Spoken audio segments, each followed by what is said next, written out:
Hey, everybody. Welcome to another episode of Tony Talks, where Get Up and Grow, where we have conversations with inspirational leaders, influencers, and change makers, people that aren't just doing well in life, but that are also doing good in the world. And again, this is an interactive conversation, so I invite you to ask your questions, make your comments. We'd love to hear from you. And please remember to share this video as we are streaming both live to Facebook and YouTube. So please ask your questions. So today I have the honor and privilege to having another great friend of mine. He's one of my brothers from my Tony Robbins family. He's another Tony Robbins trainer. And he is the one and only Allan Kleynhans. Allan is a veteran. He's also happens to be a keynote speaker, a trainer, obviously, like I mentioned, a mentor, coach, an entrepreneur, and the founder of Awaken workshops. So he is out there speaking on stages all over Europe specifically, and some in the US as well, Russia, and he's all over the place. Fascinating guy, and you'll just have to excuse. He does have a funny way of speaking, but we'll forgive him for that. So here he is. He's in the great room. Let me bring him in. It's my buddy, my brew, as we say, from all the way from South Africa, living, of course, in England. Here he is, the one, the only, Allan.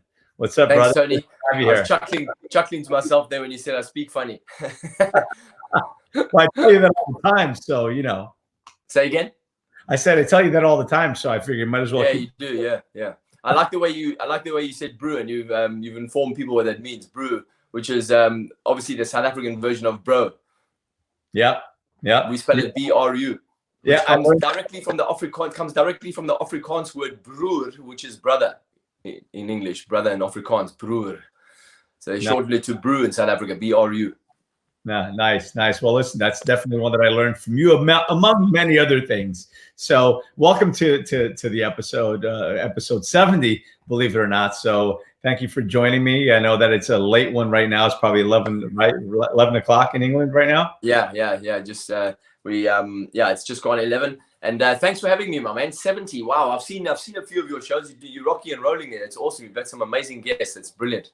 Yeah, and now I've just been building my way up to you, dude. I've been building my way up to just have you on the show. So your flattery gets you everywhere, brother. So yeah, man, listen, obviously we've known each other for a few years, and you're a fascinating guy. I love your story. I love who you are, and I love how you show up with your heart. And you're all over Europe, promoting Tony Robbins events and UPWs and business mastery and everything else. And I know that you're chock full of knowledge. Like I said, I've learned as much from you as I have from so many of my other brothers and sisters at arms over at our trainer body and even our senior leaders, right? So I wanted to have you on today just to share a little bit of your wisdom with us, and tell us how things are and what's going on with you, and how have you been. First of all, tell us a little bit about you. I mean, I know a little bit about you, but tell a little bit of my audience about who you are, and educate us a little bit, and then tell us. Then we'll go on to how you've been dealing with our current situation. Okay. Well, again, thank you very much for having me on. And yes, we have got a fantastic peer group that we belong to, and we've been friends for a while now. It seems like forever. Actually, we get on so well. And it is a great group of people, isn't it? And I feel very, very blessed to be part of that family, like you say. I've just been spending my time just working with people one-on-one. I've got some coaching clients that I'm still coaching through this, through just like nothing's changed really, but obviously helping them with their emotional state, their mindset. Obviously, we are here. We've just been got the announcement yesterday evening that lockdown is extended for 3 weeks. So obviously, there's going to be varied reactions to that, varied responses to that fact. And we've had great weather here, which is one plus. Although we don't go out much. I'm going for the odd walk in the morning on the river. I'm here with my kids, and we live right on the Thames River here, and so they've been getting out into the sunshine, and just supporting people through this challenging time. Right, obviously, a very, very challenging time for people. It's been 3 weeks already.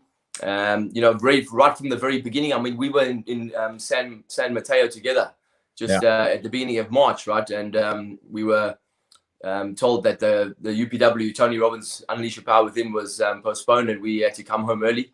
On the way back, funny enough, on the way back, on the plane, on the way back, I was sleeping, and next minute there was some commotion, and then the steward was walking down the cabin saying, people have to move forward. So if you've got any space next to you, make space. People at the back are coming forward. Someone's ill at the back, and people started rushing forward and freaking out.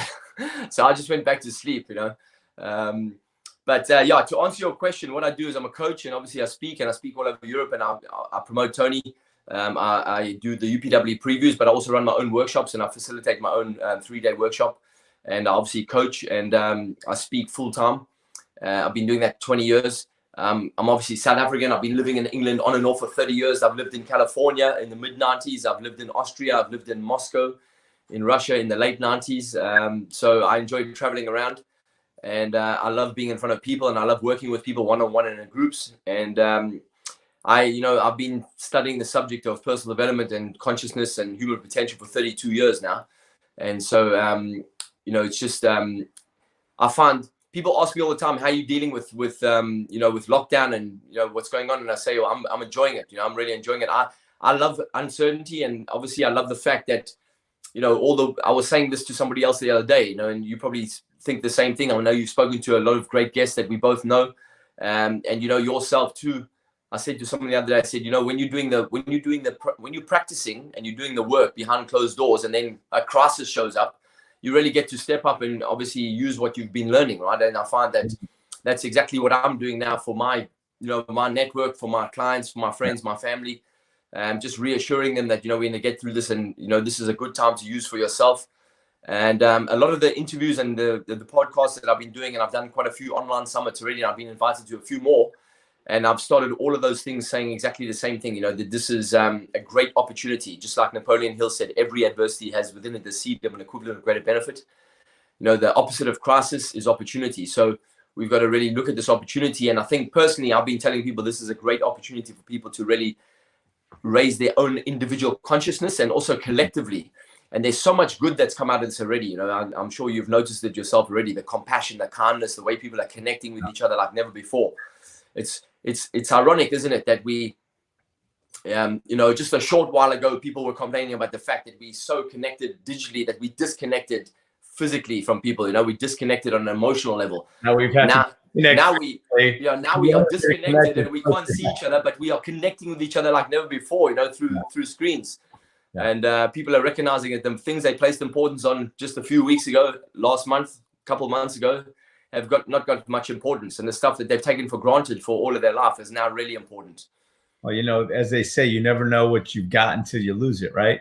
Absolutely. So, no better example than right now. Everything from the friends and family that you're used to spending time with, just going for a walk along the river, or going shopping at the mall, or there's so many things that have been taken for granted that now or have come together. And you're right, it is beautiful the way that people have come together. And one of the things I've been saying, and this is true, certainly not my line, is that nothing brings people together like a common enemy.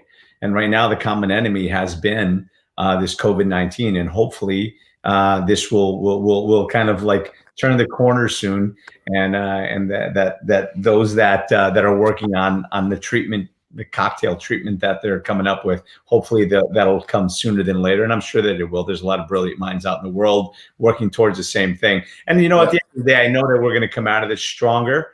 It's unfortunate that there's as much loss of life as there has been till now, but you're absolutely right. This is, the reality of it is, people like you and me and those of us who have been working and learning and growing through all of this is what we've been training for, right? This is what we've been preparing for. These are the moments for us to step up and step out and let people know, reassure people, and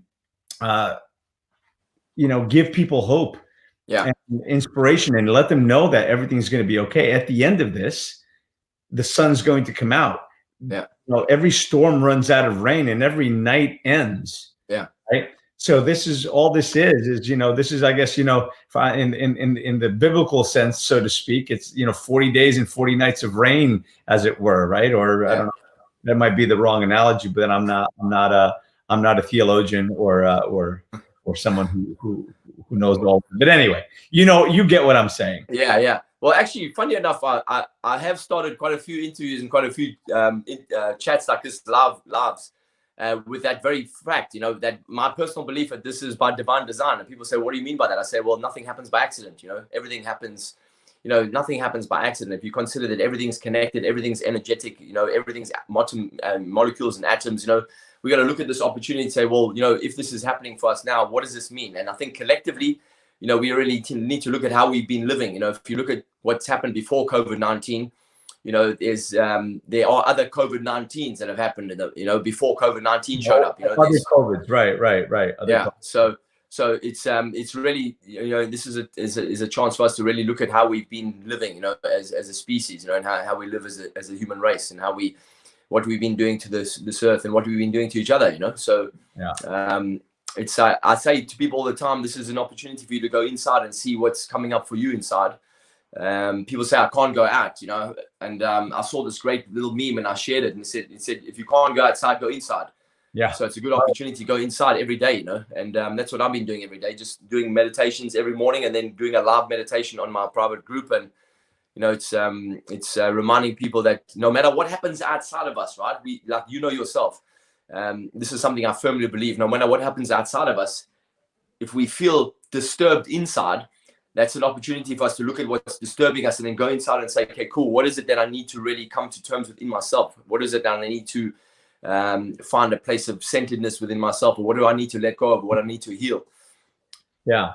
It's funny, I'm a big scuba diver. I used to be anyway. I mean, I still enjoy it, but I don't do it anywhere near where I used to. And they say that we know more about the outer space than we know about the inner space, which is what they talk about scuba diving, or the marine life and our oceans, that we know more about outer space and how many stars and where the stars are, and navigation and this and that, and that we know more about the outer space than we know about the inner space, or we certainly know more about what's above ground on land than we know what's in the ocean. And I guess the same could be said about people. We know more about what's outside of us than we know what's inside of us, right? So I like the fact that you're saying if you can't go outside, go inside. I think that's actually a brilliant statement. And the reality of it is, one of the conversations I just had, I was on another podcast as a guest just before coming on with you.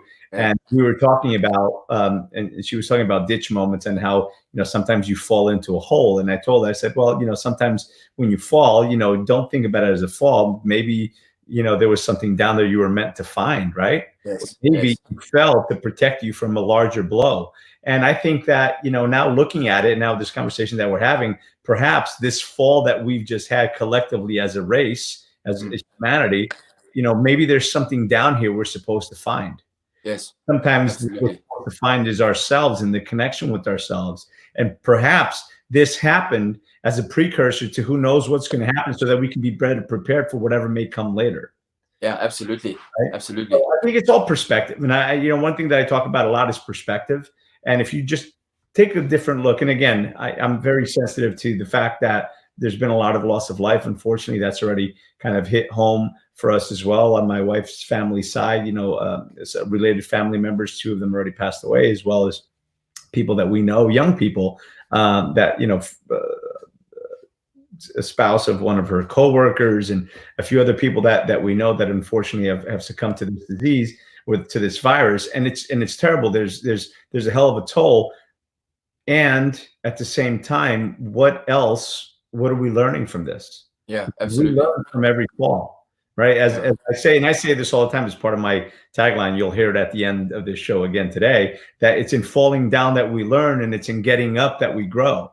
Yeah. So we're falling, and hopefully we're learning while we're down here. And hopefully there's something down here we're supposed to find. And I really think that we're finding our humanity and helping each other. And being able to come together and put some of the political differences aside, because whether you've been infected by this or not, you're being affected. You're either infected or affected by this across the globe. So it's a great neutralizer. It doesn't matter, your sexual orientation, your religion, your race, your creed, what you believe in, nothing. It's kind of whether you're rich or poor or anything else. It just this is just what's happening. So anyway, enough about that.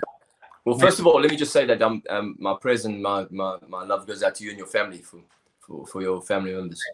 Thank you. I appreciate that. It's sad because, you can't even, normally, you go celebrate, you mourn, and you celebrate their life even.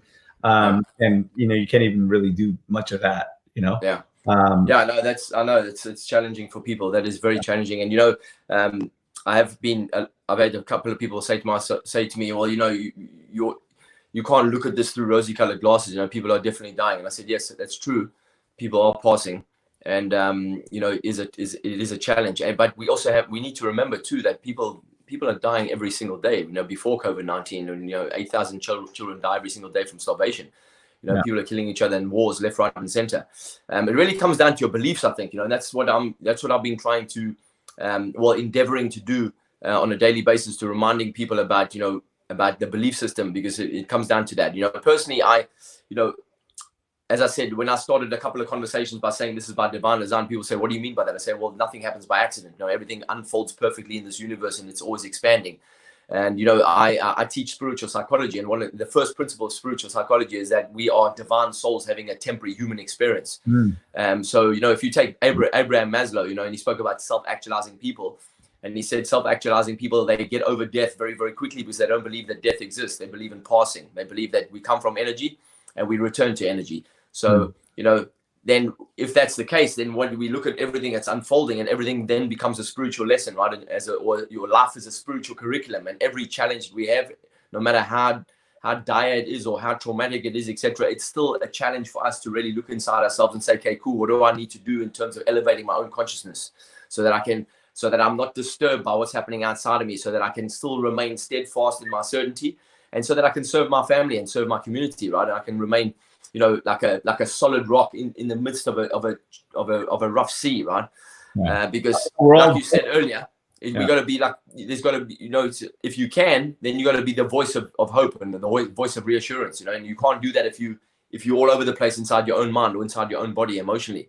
So it's absolutely. And the reality of it is, and you've heard this about as many times as I have, the bad things that are happening in life and bad situations are always there. Yeah. They're always there. They're always available for you to focus on. But so are the good things. Yes. So are the good things. So you can focus on the fact that people's humanity is being lifted. There's hundreds of thousands of people that are out there helping other people. There are people out there, whether there's the medical profession or there's people out there helping, right? So focus on that. I've been using this quote a lot, and I'm going to say it again, but Mr. Rogers from Mr. Rogers' Neighborhood, I posted a quote from him probably 2 or 3 weeks ago, and I've quoted him several times. People are going to get tired of hearing me say that. But when he was a child and bad things would happen, his mother would always tell him, look for the helpers. Yes. Where you see the light, right? Yes, there's darkness, but look for the little light. The hope is in the light. The hope is in the change. The hope is in the people that are helping. Yeah. And if there's no light, if at some point there is no light, and again, my life, I keep saying this, my life is like a series of quotes, right? But there's no light. You look around, there's no light. Perhaps you are the light. You're the one that's there to light up for somebody else. Absolutely. And again, I appreciate you for being the light that you are. And there's so many of us, and there's so many people that are out there right now doing what they can. Some have little outreach, some have a bigger reach, but there's so many people out there trying to make a difference and inspire people and keep hope alive. Because the reality of it is, are bad things happening? Yes. Are there some good things happening along the way? Yes. Are there people alive today that maybe wouldn't have been had they not been home? Yes. So there's a lot of different things happening. And the reality of it is, we've got to focus on what's coming. We've got to focus on the other side of this. Because if we stay focused on the past, we stay focused on what's happening now, when the future happens, which is now, but we're still looking in the rearview mirror as to what happened yesterday. We're not going to see the opportunities that come, because the reality of it is, this is going to come to an end or to a normalized status where there's some semblance of control over this, and life is going to go on. And we need to make sure that we're prepared for that, both psychologically, emotionally, and physically ready for that, and be able to come out of this stronger on the other side. And we all have that opportunity now. Absolutely. One thing I want to say is, and when you said about there's good things happening and bad things happening, that's something that I in my workshops, and that I always talk about the fact that we have the seesaw of good and bad, right? And what it creates duality, right? It creates the context of physical duality, and we live in this world where we have duality, is right and wrong, good and bad. The challenge with that is that as long as you believe in good and bad, right and wrong, right, you're always going to be pulled between the two. And so personally, I don't think that there's good or bad. I think that what's happening is what's happening. And if as long as we can arrive at a place where we can accept what's happening, then what that means is we have much more power within ourselves to actually do something good about it, or to actually show up in a more powerful way. Because if you are rocking on the seesaw of good and bad, anything that doesn't fit into your basket of good, what it does is it triggers your critical mind. And then what happens is we judge that. And as long as we're judging something, then we're focusing on what's missing, like you said yourself. We're focusing on evaluating that situation. And if we make it wrong, or we make it bad, what it makes us is it unnerves us. And when we're unnerved, and what people are very, very unnerved right now, and I've been saying since the very beginning that this thing back in February, I said, really, the only thing that we have to fear is fear itself. And fear spread much faster than the virus. The virus is obviously doing its damage for sure, but fear is affecting people in all kinds of other ways. And, when you are on that seesaw of good and bad, and then what happens is you're triggered, right, by your own judgments of what's going on around you, then you find that your body reacts in a fearful way, and then the body's stressed. And what that means is it then affects the nervous system, it affects the immune system, it affects the body in a whole bunch of debilitating ways. And then you can't really, that means it takes you out of your ability to remain calm and to make, respond in a powerful way and make the right kinds of decisions, and then serve yourself and serve your people around you. So it's a challenging time, definitely. But at the end of the day, I was listening to Sadhguru. Are you a fan of Sadhguru? I don't follow him, but I do enjoy reading some. Yeah, he's an awesome guy, and I've seen him live. He's a fantastic character. I was listening to him, and he was saying, that really the way we're perceiving what's happening is really what's happening up on the inside of us. And it's true, isn't it? The way we perceive something. And then if you look at your belief system that you're holding, anybody's belief system, that's what really affects us, is our belief system and the way we perceive things. You spoke about perspective. And it's not what's happening outside of us, it's how we are relating to us or relating it to ourselves on the inside that really affects our nervous system. And so it's so important to remain in a place where you can actually, stay calm, where you can be powerful, where you can really just think rationally, you can make the right decisions, you can respond in a really calm fashion. Because then what that does for people, and people say, well, how does it help me in terms of my income? How does it help me in terms of my employment, etc.? Well, if you can't be creative if you are in a state of fight, flight, or freeze, because all you're going to be doing is you're going to be regurgitating the same thoughts over and over and over, and then you're just stuck, right? So if you want to be creative and you want to come up with new ideas of income, or you want to come up with a great idea, you want to serve people, you want to make a difference, then you can only do that when you are calm and you're creative and you're thinking with the right brain, right? And you just, you haven't got these emotions flooding around your body, because you can't do anything about that, or anything really, if you're frozen in fear. And people are really, it's incredible. Tony, I was telling the story the other day. I was standing outside a pub, right? And I was about to do a morning live meditation. I've been doing a live meditation every morning at 11 a.m. for my group. And I was standing outside this pub, which I was going to sit with a river behind me. I thought I'll do it outside. Beautiful morning. It was gorgeous. And this guy inside the pub, where I actually have eaten many times with my kids, consider myself semi-local of this pub. And the guy inside the pub says, you can't be here. So I said, well, I just want to sit here with the river behind me. He said, no, you can't be here. So I said, okay, well, let me just finish up what I'm doing quickly and I'll leave. So he said, no, leave now. So I looked up and I stepped towards the glass so I could talk to him through the glass. And he literally jumped back. He was behind the glass. The door was closed. And he literally jumped out of his skin. And I burst into laughter. I said, man, relax. I can't affect you through the glass. And I'm healthy. Don't worry. So he actually went away. Tony, it's funny. Listen, what I wrote here, and it's funny, I wrote this like 2 minutes ago, so it's funny we're talking about this. People are getting upset. Yeah. People are getting upset that... Well, listen to this. He went away and he got someone else, a bigger guy, who came out and opened the door and said, I'm going to physically remove you if you don't leave. So I said, man, I'm going to be finished in 2 seconds. And then he called me he started using profanity and calling me names. I said, there's no need to be disrespectful. I said, I'm leaving. If you just relax, I'm leaving now. And then it was incredible. so aggressive, and people, the way they're avoiding each other, etc. And I'm walking around, I'm greeting people, smiling at people, and people just looking at you like you're crazy. Like this, like, you know, what happened to just, you know, the usual cheery greeting? Okay, sure, you can stay away from each other, and we're isolating or we're distancing, social distance, but you can still greet each other, still be kind, still be happy. Yeah, it's fascinating what's happening, and what's gonna, you know, it's interesting how this is going to change society, right? The norms of society are going to be changed forever by this. And you know, what's going to happen on the other side? You know, are people going to stop really shaking hands? Because the reality of it is, this virus is in our ecosystem. It's not going away. We'll just find a way of managing it, right? With medication, vitamins, and vaccines and whatever else. But how this is changing fundamentally the way that people do business, the way that people greet each other, the way that people spend time, and it's interesting how this is going to happen. But I had written down how people are upset, not only at people physically. I was speaking to a mutual friend, Brian Bradley. He's actually going to be on again tomorrow. He's my standing Saturday guest, so it's awesome. You should jump on tomorrow.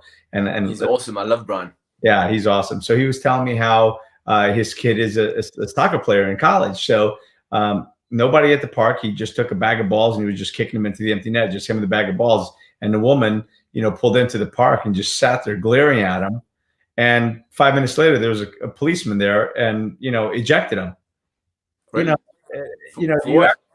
Because he's not supposed to be kicking balls, but people need to, in a way, everybody needs to kind of be respectful of other people. But you're allowed to exercise, aren't you, in the States? Yeah, we're allowed to exercise. We're allowed to go outside and exercise for half an hour, an hour. But again, people take it too far. And then, so here's a scared person that then called the scared cop, and, you know, or the cop had to do something because she was scared and she was making a commotion. Instead of just, you know what, if everybody just kind of takes care of their own stuff and takes care of themselves, you know, then I think we'd be in a happier place.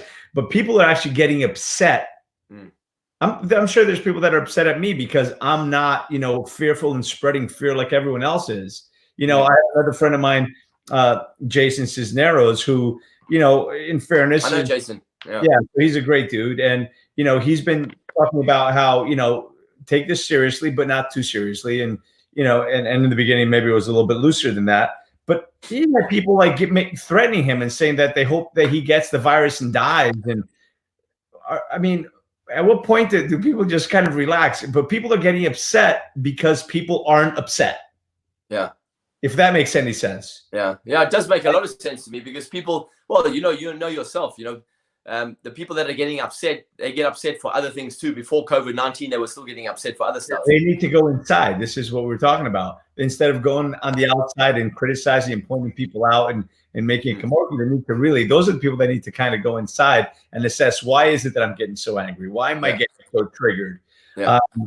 But listen, I'm on here every day bringing on guests and to share a little bit of knowledge, a little bit of wisdom, and share hope and positivity, and inspiring people to really look on the bright side. You know, yes.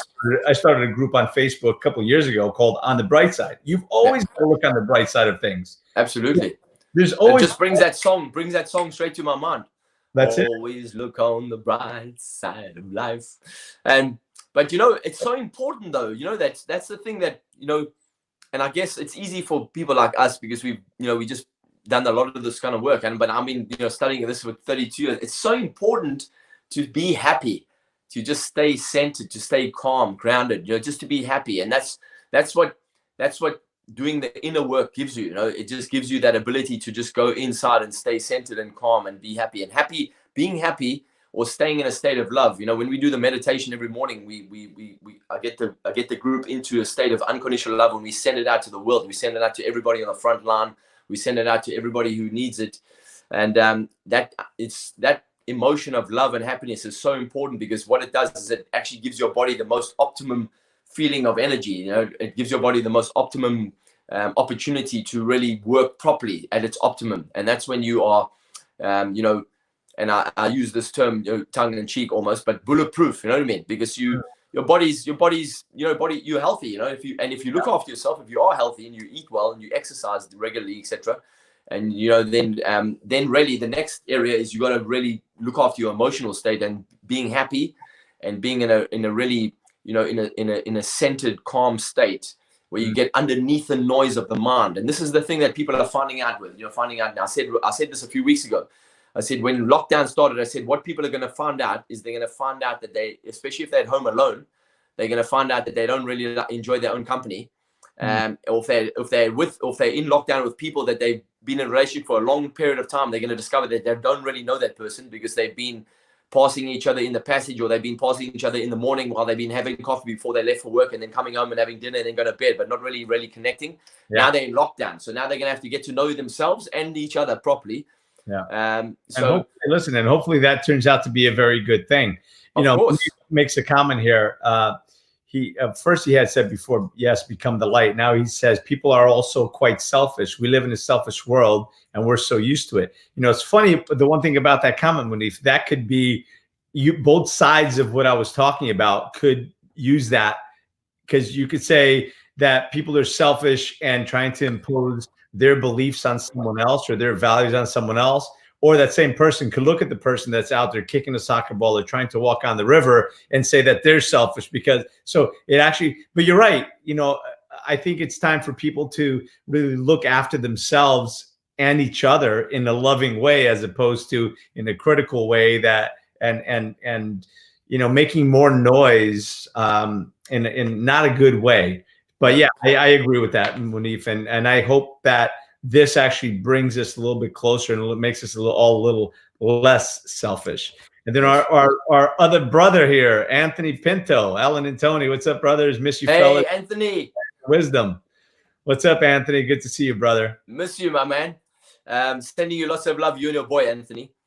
You made a good point there. It's like that's why I say, when you have this good and bad, right and wrong, without realizing it, as soon as you get into the critical mind where you judge something, what it does is it fires off cortisol in your body without even realizing. You don't even know, because you get into a self-righteous state, and people love being right. The ego mind loves to be right. So when you rise up above that, when you rise up above that seesaw of good and bad, and you train yourself to just accept what's showing up, people say, well, what do you mean just accept it? Well, then you're not labeling it, right? And when you don't label it, right, it just is what it is. And then what you can do is you can show up as your best self, because you're in a much more calm, centered state. Now you can make much better decisions. Then you can really serve people who are losing their mind, or people that are really in a fearful state.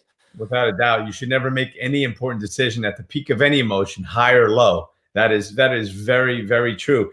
The one thing that you were talking about, judgment, and I was having this conversation with someone the other day, not online, offline, but I'm going to have this conversation now, because everybody's saying, don't judge, stop judging. Why are you so judgmental? You shouldn't judge. Get rid of judgment, kill all judgment. I had this conversation. I said, actually, I completely disagree with that. Because our life depends on us making judgments.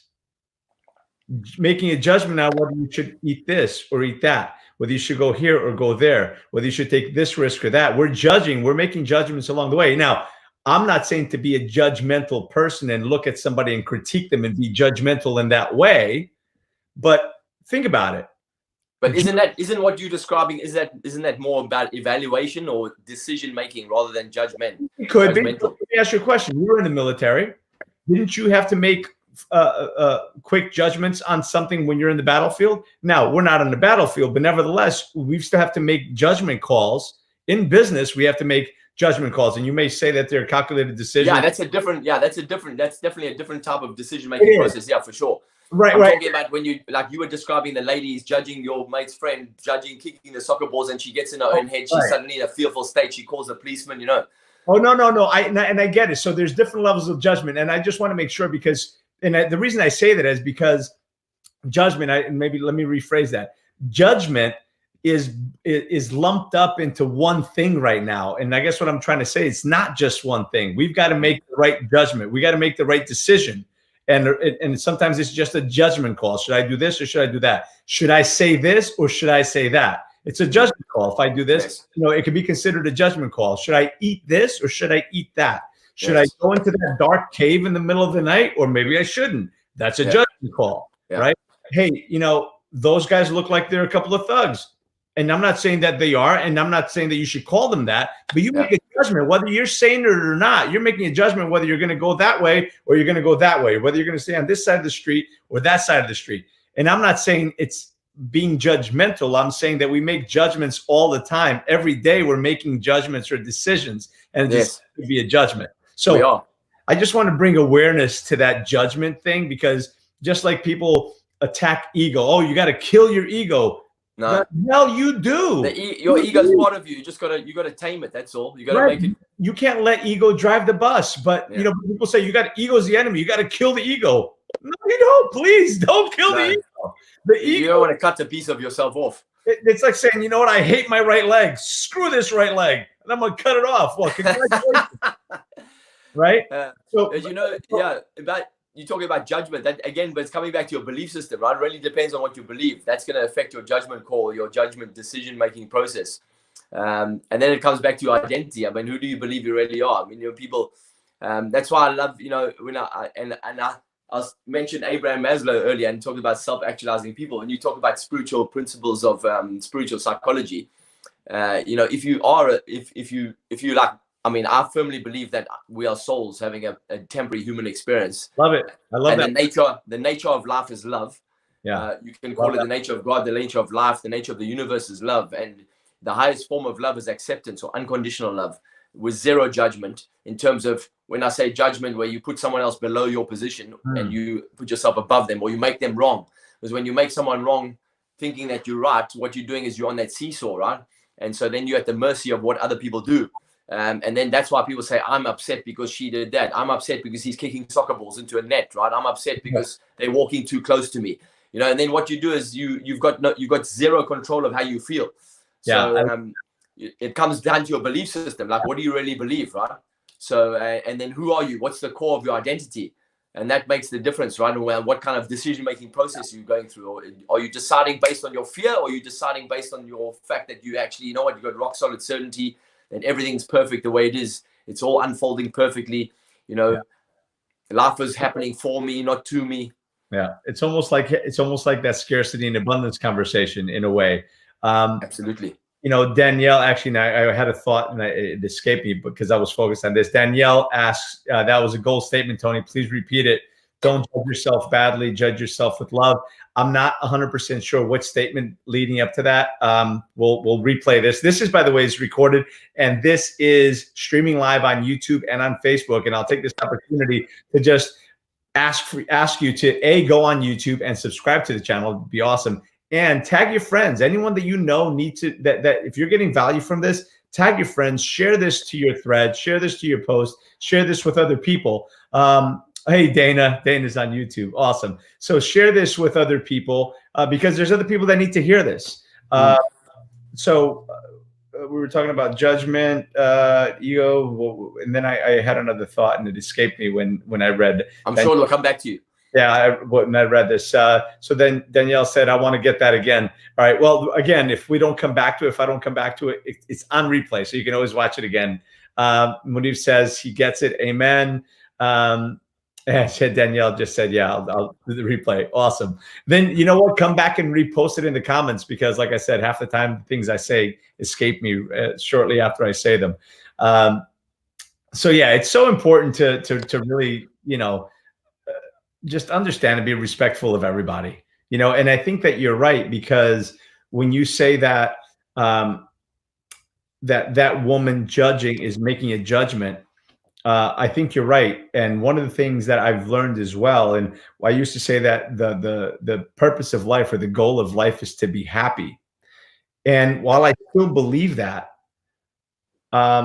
because if I'm happy, then nobody else around me is suffering. That's how I gauge my own happiness, right? If people around me are suffering, then I can't be happy because that's just who I am. Yeah. But I've got to make that change, and I'm trying to make a conscious change to be joyful. The purpose of life is to experience joy and be joyful, because happiness is usually contingent on something. Happiness is contingent on this continuing to go this way, this being this way, this person treating me this way or that way, or as long as I have this, or I'm doing that, or I feel this, or I feel that emotion. But the challenge with that is when that is taken away for whatever reason, then so is your happiness. Whereas Yeah, well, isn't that the ultimate lie that we buy into when we're kids, right? And that's how we get onto that seesaw initially. That's the ultimate lie that we buy into when we're kids, because when we buy into this lie that love comes from outside of ourselves. And I love that fact that you make that distinction between happiness and joy, because there's two different things, definitely. Bring the joy. Brendan Burchard is another guy that I listen to and I learn from. And he's another mentor of mine. And, he talks about bringing the joy, not bringing the happiness. Yeah. You bring happiness, bring a case of beer and a bottle of wine, and you're bringing some happiness. But then, potentially, right? But if you bring the joy, it's different, because joy is everlasting, right? Where happiness could be fleeting. Yeah, for me it's the love. I bring the love, and I firmly believe in what Tad says. Tad, somebody we both look up to. I mean, I love Tad, and I love it when he reminds us all the time that how we show up and who we are when we show up affects the people around us, even if we don't open our mouth.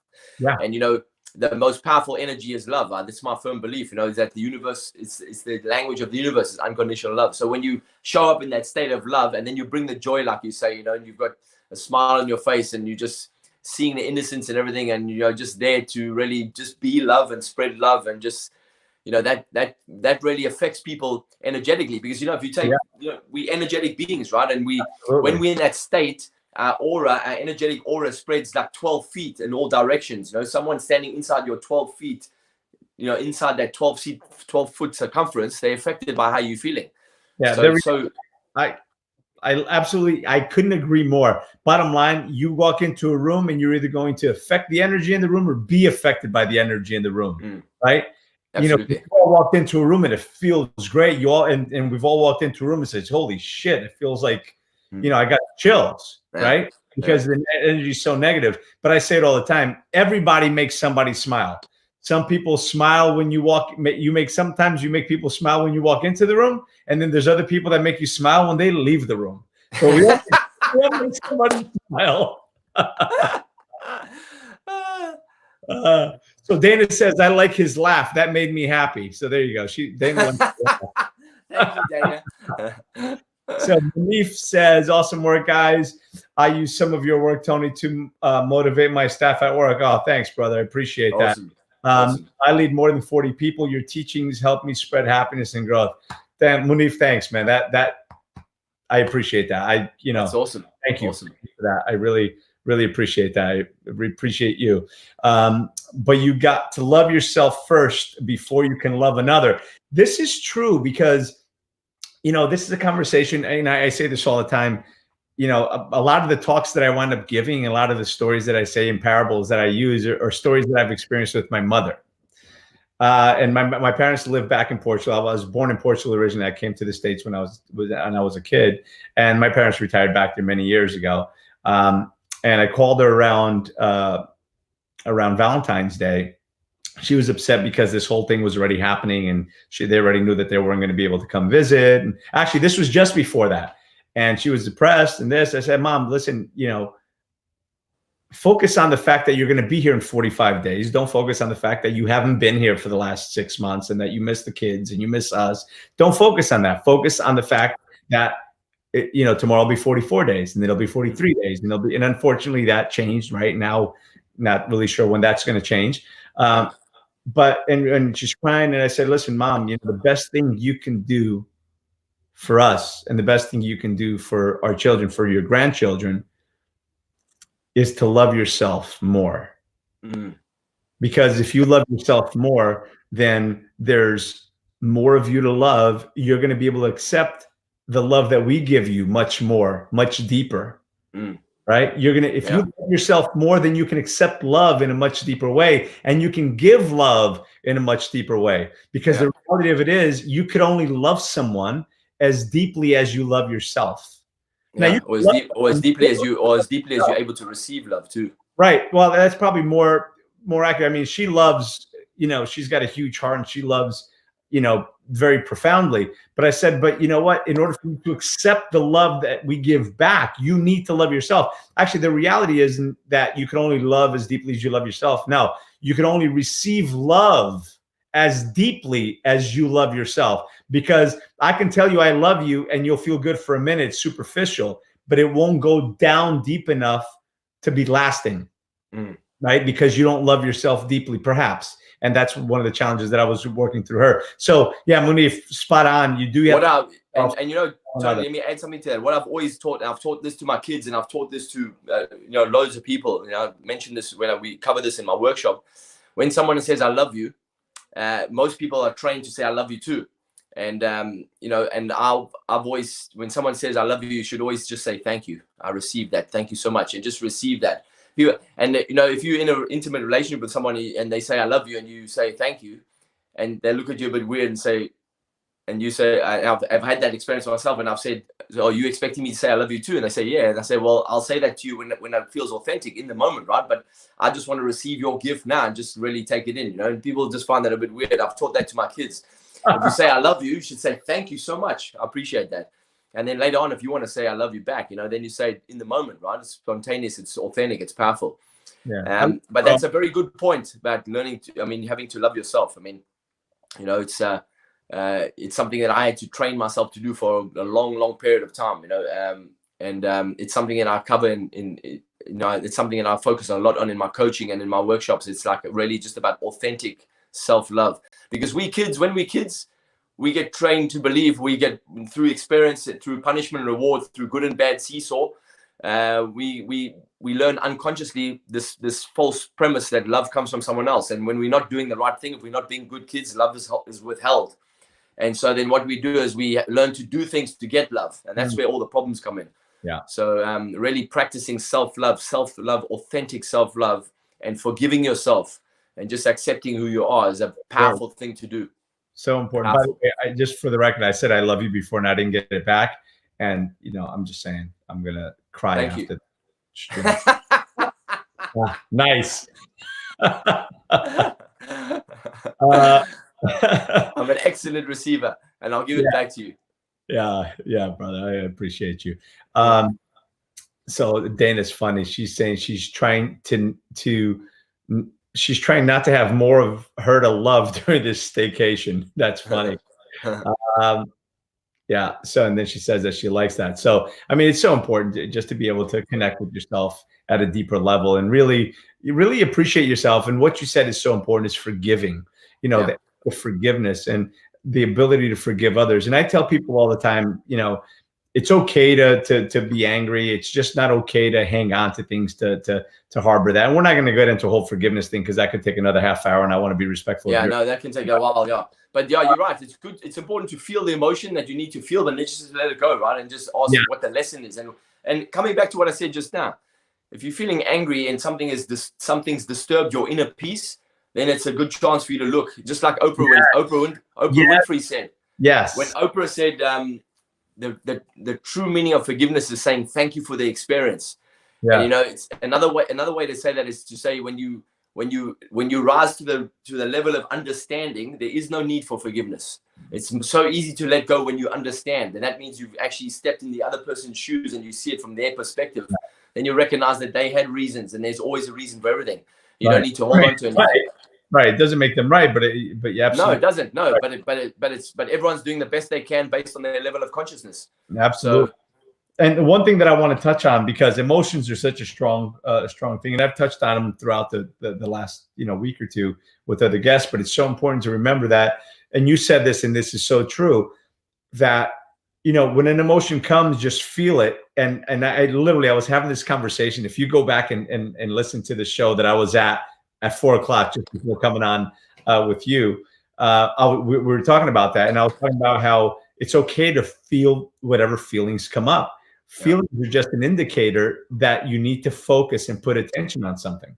I sit here and says, if you're in your kitchen, you put your hand on the stove and you had no sensation in your hand, you'd have to cut off a couple of fingers because you've just gotten 3rd-degree burns. Yes. Pain is an indicator that you've got to move, right? If something hurts, if there's discomfort, it's an indicator that you've got to pay attention, look down and see that your hand's on fire. Or, obviously extreme example, or if you're angry, it gives you an opportunity to point, okay, I'm angry at this. Let me go and figure out why I'm angry at this and see if I can't get through it. Or if you're afraid, okay, you're afraid of that. Why are you afraid of that? What is it that you're afraid of? There are opportunities to grow. It's like you're a pilot and you're in the cockpit and your emotions are all the gauges. Yeah. And normally everything's okay. Yeah. And at some point, when one of them turns red, you don't just say, screw it. And then it gets more buttons turned red around it. You know what? I'm just going to ignore that. And before you know it, you're in anxiety, you're in anger, you're in fear, and the plane is crashing because you haven't paid attention to the gauges that mattered. And sometimes all you have to do is look over and flip a switch. Yeah. Right. Yeah, it's exactly the same thing with people that are in lockdown together now, or stressing out, or really on top of each other, or starting to bicker, argue. I heard that domestic violence is really escalated massively, and this is for the very same reason, where people they get upset or frustrated by each other. But if you find yourself in that situation, then you say, I tell people, I say thank you for that disturbance, because if it's disturbed your inner peace, that's something that you need to heal, or something that's risen to the surface, and you need to look at that and address that. Something that no longer serves you has come to the surface, and that's your chance to forgive and let that go, rather than looking at the other person and say, I'm upset because you've done X, Y, Z. It's never about them. It's always it's a gift, right? I say to people, if something's disturbed your inner peace, you should look at them and say, thank you for this gift, as it gives me the chance to look at what's inside of me that still needs to be healed. So and this time is presenting that opportunity for everybody right now. Yeah. Listen, going back to your statement before, we're all just spiritual beings having a human experience. Absolutely. And that means that, we're all on this rock going around a ball of fire, and we're all learning our way through. And some of us are further up the spiritual spectrum than others. Some of us are on chapter 5, some are on chapter 20, others are approaching the end of the book. And the reality of it is, we're all just having this experience, and, it's up to us to make it enjoyable and learn as much as we can and grow as much as we can along the way. Without a doubt, that's kind of what we're here for. So absolutely. So listen, here's something that I want to ask you about. And again, this has been a great conversation, great talk, as I knew that it would be. What have you been doing to pass the time during this situation? Well, I've been doing some filming. I've been doing a lot of lives. I've been doing a lot of online summits. Been doing a lot of coaching. Been doing a daily meditation every 11 a.m. every morning. I've been doing my morning routine every morning, just getting up, doing my morning routine. I've been getting outside whenever I can, just talking to people. Yeah, I'm gonna pause for a second. It's important for everyone that's watching to continue and have that regular routine. If you woke up every day at 6:30 or 7 o'clock, you know what? Don't break too far from it. Wake up at 7:30 or 8 o'clock, but don't get up at 11 o'clock in the afternoon, or rather in the morning, which is almost afternoon. Maybe you sleep in a little bit, but try to keep a regular routine, because when you can keep a regular routine, your system is going to appreciate that. And when, again, you've got to go back to work, your cycle isn't going to be so messed up that it's going to be torturous for you to get back into the system of that. So try to stay on your same eating routine. Try to still get some exercise if it's at all possible for you to get out. If not, do some exercises inside, but try to stick to a regular routine, and don't, because again, you're not on vacation.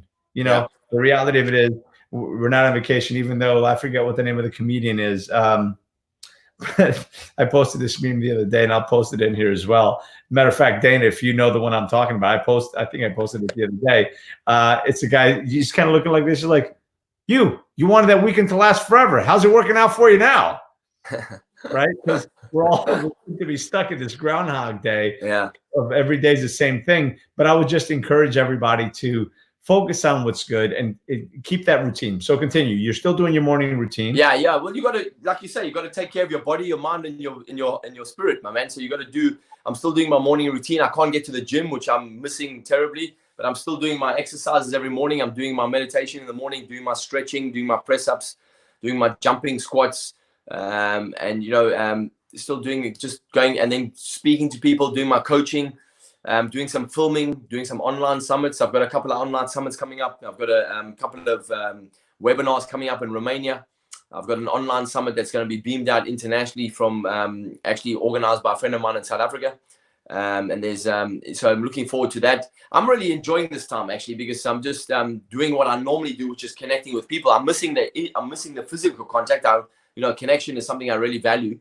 I love people, but I'm still connecting with them online. I'm still just being, who I am, except I'm just doing it from home, really, Yeah, that's awesome. How are you spending time with your kids? What are you doing with your kids to keep them going? Well, they're doing some studies, obviously.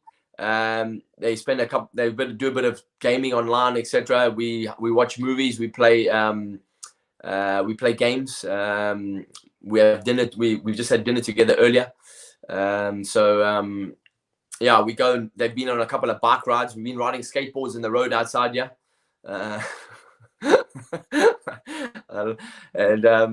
just having fun, man. Awesome. Well, what are you excited about? What's the project that you're working on now? Tell us a little bit about your Awaken.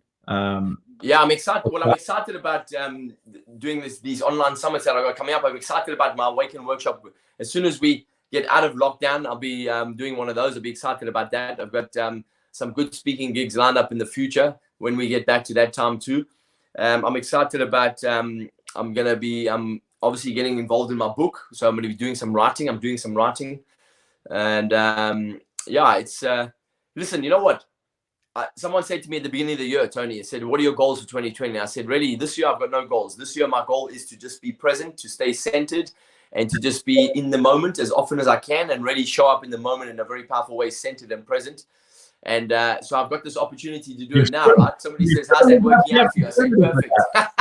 Nobody can say they don't have time to get to the things that they wanted to get to. That's for sure. Well, I can't say nobody. The essential personnel, like Munif goes on here to say he'd like to sleep in, but he's essential services working. So he's happy with his routine. So not everybody has the time that others have.